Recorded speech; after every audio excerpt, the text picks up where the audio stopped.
নমস্কাৰ happy women's day সকলোকে আৰু আজি বলক গেট ৰেডি উইথ মি কৰোঁ আৰু জানে মোৰ কাৰণে ছাৰপ্ৰাইজ ওমেন্স ডে গিফ্ট দিছে কি আছে ইয়াৰ ভিতৰত চাই ল'ব বলো এয়া দেখিছেনে একদম ধুনীয়াকৈ মিন্ত্ৰাৰ পৰা আহিলে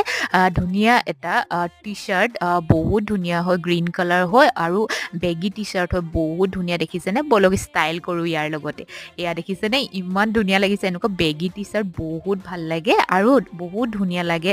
এনেকুৱা টি চাৰ্ট আৰু লগতে জিন্স আৰু এয়া এটা জিন্স অৰ্ডাৰ দিছিলে মিন্ত্ৰাৰ পৰা আৰু এয়া দেখিছেনে একেবাৰে দীঘল বিল তো ইয়াৰ ভিতৰত কেনেকুৱা জিন্স আছে বলক চাই লওঁ আৰু এয়া দেখিনে ষ্টাইলিছ 8 পকেট হয় বহুত ধুনীয়া ছাইডত পকেটবিলাক আছে বলক আমি ষ্টাইল কৰোঁ এই জিন্সটো লৈ আৰু টি চাৰ্ট লৈ এয়া দেখিছেনে ইমান ধুনীয়া লাগিছে ন জিন্সটো বহুত ধুনীয়া লাগিছে আৰু জানে স্পেচিয়েলি মোৰ কাৰণে ওমেন্স ডে গিফ্ট দিছে তো thank you husband bye by